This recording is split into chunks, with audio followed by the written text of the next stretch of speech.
करा चालू विशालराव. आज करमाळा येथील भटकेमुक्त समाजाचे गेले अनेक दिवसापासून पालावरती वस्तीवरती जाऊन काम करणारे आमचे ज्येष्ठ नेते रामकृष्णजी माने साहेब माजी नगरसेवक यांच्या असणाऱ्या आश्रमशाळेवरती या ठिकाणी महाराष्ट्रामध्ये निघालेली मुसाफिरी यात्रा या ठिकाणी आलेली आहे.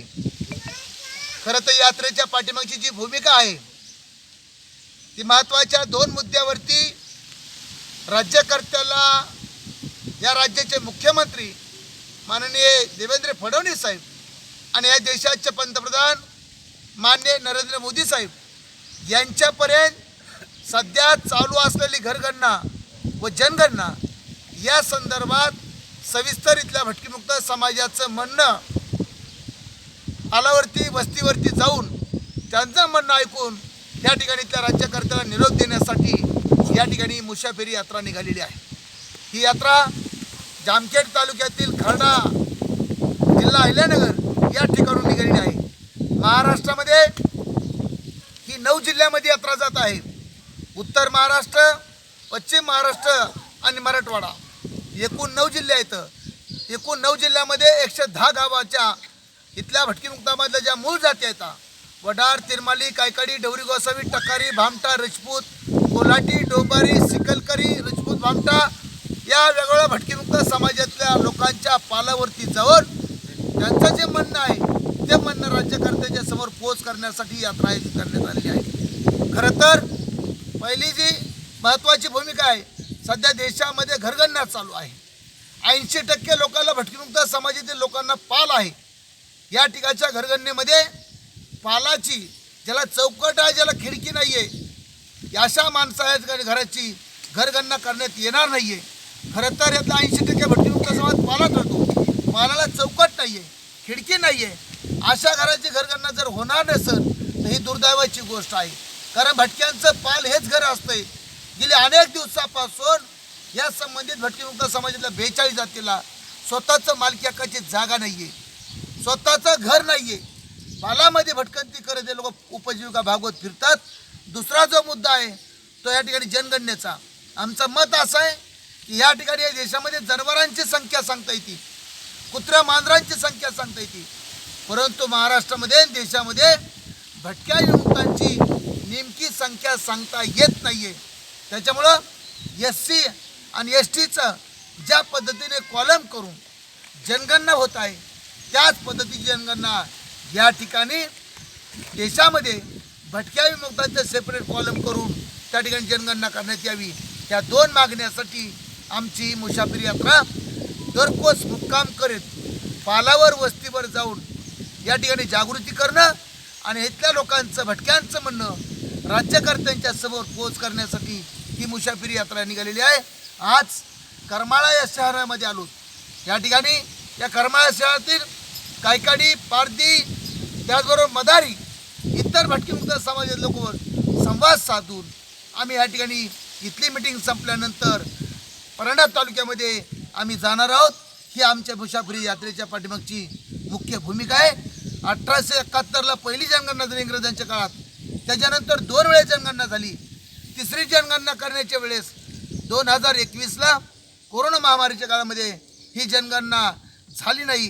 आता या ठिकाणी 2026ला ही जनगणना आणि घरगणना होते.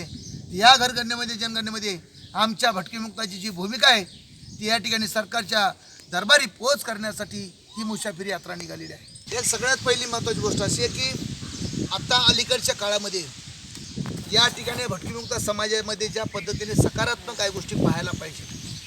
हायबे माणसं आहेत, हे देशाचे नागरिक आहेत.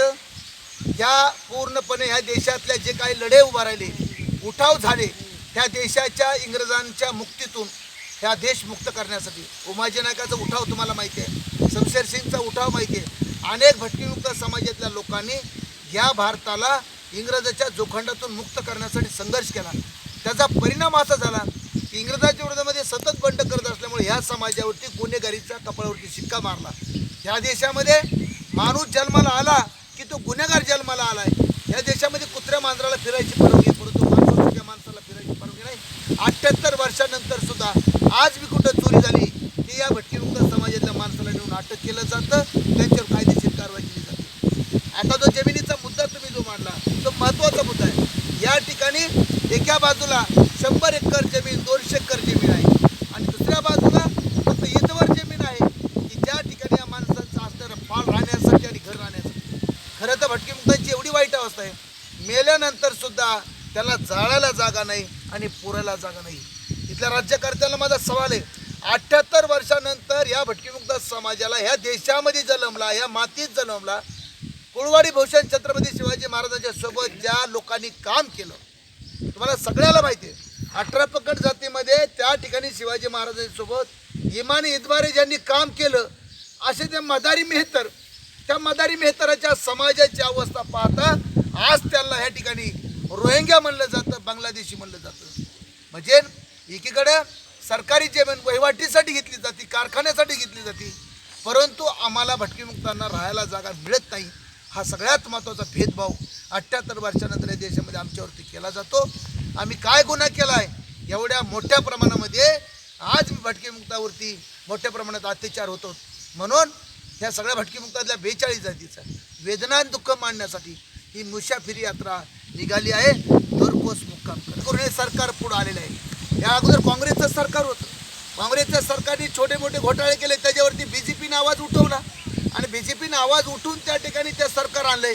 आता तेच सांगतात कधी चर्चा झाल्यानंतर काँग्रेसने जेवढे घोटाळे केले तेवढे आम्ही घोटाळे केले नाहीत. म्हणजे या ठिकाणी त्यांनी केले घोटाळे, आम्ही घोटाळे करतो, हा देश पूर्णपणे संपून टाकायचा.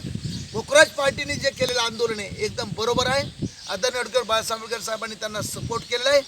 जो या ठिकाणी हा देश, या देशामध्ये कायदा आणि सुव्यवस्था बिघडत आहे, या ठिकाणी ह्या BJP सरकारने केलेले जे काय कुटाणे आहेत, त्यांनी केलेल्या ज्या भानगडी आहेत त्या भानगडी आदरणीय बाळासाहेब आंबेडकर साहेब, आता कालचा पेट्रोलचा मुद्दा आहे, गॅसचा मुद्दा आहे, युद्धाचा मुद्दा आहे, त्याच्यानंतर काल परदेशी झालेल्या वेगवेगळ्या ह्या अमेरिकेच्या ट्रम्पच्या बाबतीत मुद्दा आहे.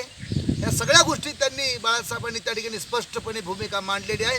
सातत्याने बाळासाहेब या देशातल्या राजकीय घडामोडीवरती खूप चांगल्या पद्धतीने ताकदीने सगळे पोस्टमार्टम करतात, खूप महत्त्वाची भूमिका आहे. आणि बाळासाहेब जे बोलतात ते खरं बोलतात. पुढच्या 10 वर्षाची भूमिका आदरणीय बाळासाहेब आंबेडकर मांडतात. त्यांचं भूमिका रास्त आहे, त्या भूमिकेशी आम्ही सहमत आहोत आणि त्यांना आमचा जाहीरपणे पाठिंबा टोटली भटकीमुक्त